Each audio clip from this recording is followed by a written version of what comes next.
Hard baits explained. What makes a fish a lure fishing species? The hard bait series has now surpassed 5 million total views, and the questions flooding my inbox keep growing every day. Among them are seasoned anglers with years of experience, but the majority are newcomers just getting started, many of them transitioning from traditional bait fishing. The most common questions I receive all follow a familiar pattern. I've got carp and crucian carp near me, what gear should I buy? I want to target carp with lures. My local waters are full of crucian carp, can I lure fish here? Today's video is dedicated to answering one of the most fundamental questions that almost every beginner gets confused about at first. What exactly is a lure fishing species, and what is not? By the end of this video, you'll understand 3 things clearly. First, which fish are suitable for lure fishing. Second, why carp and crucian carp are not lure species. And third, how to assess any new body of water to determine whether you can lure fish there. Let's start with the bottom line. Lure fishing does not work for every species. Many anglers coming from a traditional bait or float fishing background carry a habitual assumption: if there are fish in the water, and fish eat food, then I should be able to catch them. That logic holds up perfectly fine for bait fishing, because bait fishing relies primarily on ground bait and attractants to draw fish in and encourage them to feed actively. But lure fishing is fundamentally different. The core of lure fishing is not feeding, it's deception. It triggers predatory attack behavior. Lures are artificial imitations, not real food. A fish's motivation to strike a lure is not always hunger. So what actually defines a lure fishing species? Strictly speaking, the term is not a formal biological classification.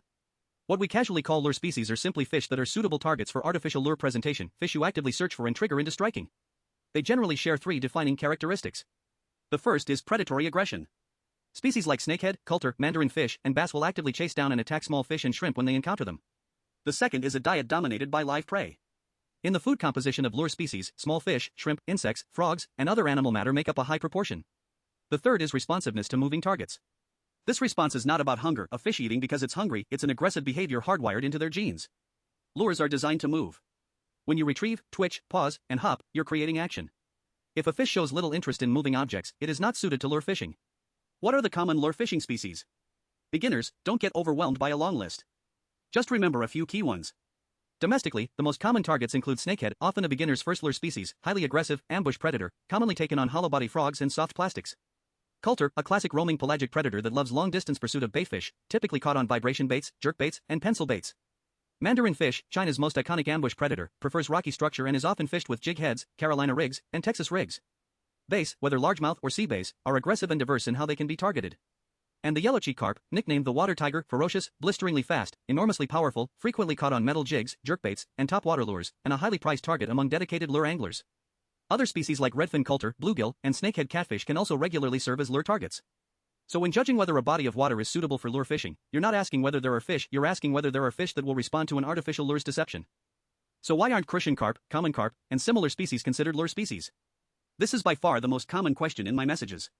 Many people say, but my waters are full of carp and crucian carp, why won't they take a lure? I've seen videos of people catching big grass carp on lures, so why can't I do it? The reason is simple: the primary feeding strategy of carp, crucian carp, and grass carp simply doesn't match the logic of lure fishing. Take crucian carp first. What do they primarily eat? Algae, plankton, organic detritus, insects, small benthic organisms, and they readily take bait. Their natural feeding behavior is slow, methodical searching and sucking. Give them a ball of bait or an earthworm and they may feed. Wave a fast-darting minnow lure or a hopping soft plastic in front of them and they won't attack, they'll flee. Crucian carp are not lure species. Now common carp. Despite their large size and impressive strength, their feeding mode is predominantly bottom suction and filtering. They will eat corn, feed pellets, earthworms, and occasionally aquatic insects or fallen terrestrial bugs. But they are not typical pursuit predators. Could a carp occasionally mouth a lure? Possibly, there are documented cases online of carp eating small fish. But here's the key point: occasional accidental captures do not make a species suitable for lure fishing. Some anglers have caught carp or crucian carp on tiny soft plastics, micro spinnerbaits, or fly hooks. Those are edge cases, niche scenarios, not the mainline path for a beginner learning lure fishing. And grass carp? Grass carp lean toward bottom-oriented slow cruising with relatively weak aggression. Animal-based foods do make up a notable portion of their diet, and the aggression level is higher than carp or crucian carp, so the probability of catching one on a lure is slightly better. But for a beginner, the reality is this: carp, crucian carp, grass carp, silver carp, and bighead carp are all far better suited to bait fishing than lure fishing. If you don't know your fish species well, how can you visually identify whether a fish is a lure species? All lure target species are essentially predatory fish. Their physical characteristics evolved for hunting, and you can read them by appearance alone. Start with the mouth. Lure species universally have large, deep mouths, a cavernous bucket mouth structure that generates powerful suction during a strike, making it easier to capture prey. Non-predatory species have small, shallow mouths that typically don't extend past the front edge of the eye. Their mouths are often positioned ventrally, adapted for scraping algae or sifting through bottom debris. Then look at the teeth. Lure species almost universally possess sharp, well-developed dentition for gripping and tearing prey. Snakehead and pike have vicious, needle-sharp teeth. Bass and mandarin fish have fine, sandpaper-like teeth that grip like a rasp, effectively preventing prey from escaping the mouth. Non-predatory species generally lack true teeth, they have pharyngeal teeth for grinding food, and the outer edge of the mouth is smooth, without a strong bony jaw structure. Body shape is another clear indicator.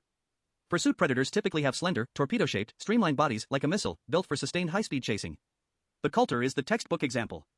It has no giant bucket mouth, no razor-sharp fangs, but its hydrodynamic body and upward-angled, underslung jaw mark it unmistakably as a hunter.